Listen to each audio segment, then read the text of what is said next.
Hey guys, it's me, Kristen. Today, I wanted to talk a lot about oral language and the impact it has on readers in middle school.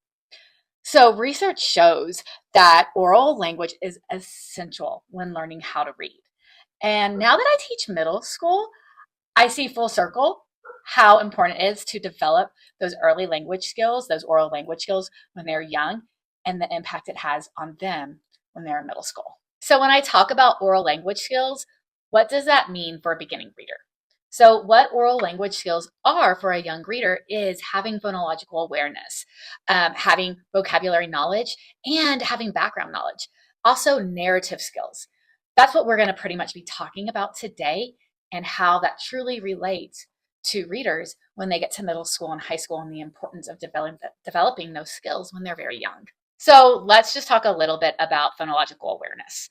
What is that and why is it important? So this is something I did touch on in my first video, but what phonological awareness is the ability for children to hear the sounds in spoken language before they can read those sounds and read those words. So the ability to be able to rhyme, the ability to be able to pull apart syllables, and the ability to hear individual phonemes in words. All of this is critical for connecting the letters to sounds. So now I want to spend some time really talking about vocabulary knowledge. Now that I teach middle school, I truly see the importance of developing that vocabulary at a very young age. So children can only read words they know. They might be able to decode them, but it's not going to make sense in a story or text that they're reading.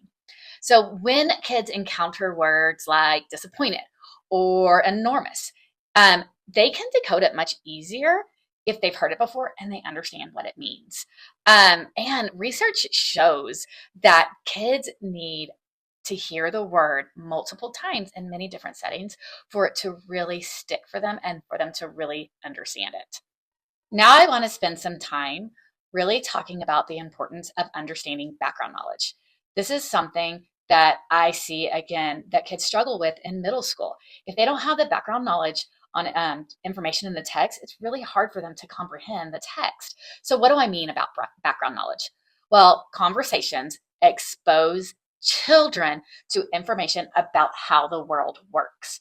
They can take that information that they have, and when they're reading a story, then they can use the information that they know to help them understand the story.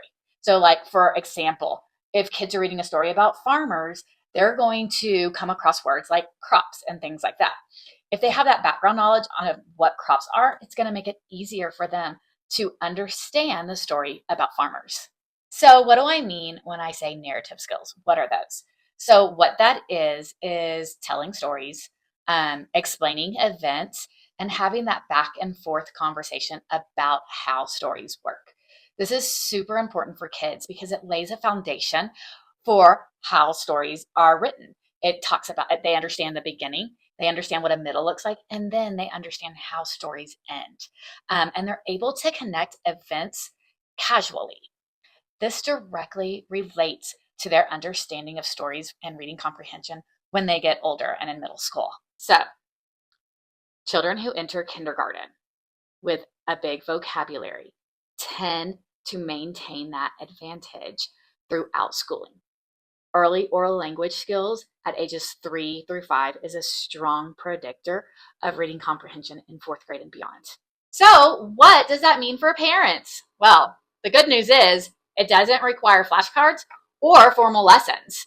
What you do want to do is have rich conversations with your kids, read aloud together, narrate your daily life, and play with our language. So now I want to address some questions that might be in your head about what some things I've been saying. So one thing is you might be thinking, my child talks constantly. Isn't that enough? As a parent of older children, I want to say hold on to that as long as possible. I miss my kids talking constantly. That just doesn't happen for me anymore.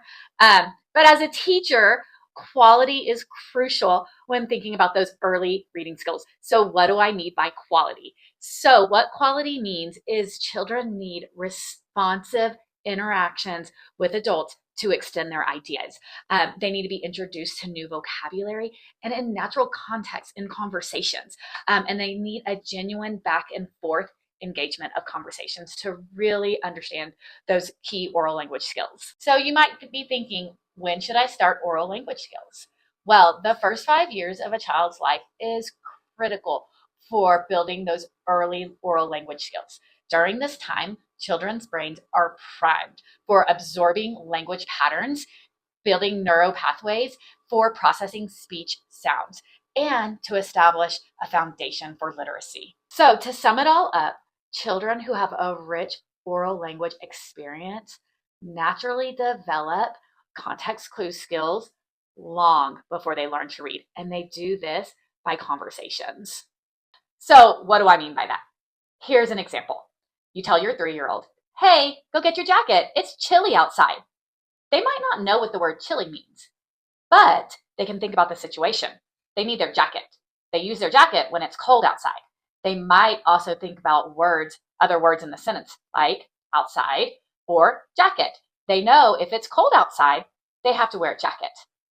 This helps them understand that chilly means cold. This is the exact same thing that happens when they're older and they come to words they're reading that they don't know how to read. They use the context clues in the sentence to help them figure out those unknown words. I hope you heard something useful today on your journey to help your little one learn how to read. If you have any questions for me, just leave them in the comments. And don't forget to like and subscribe. I'll see you later. Bye.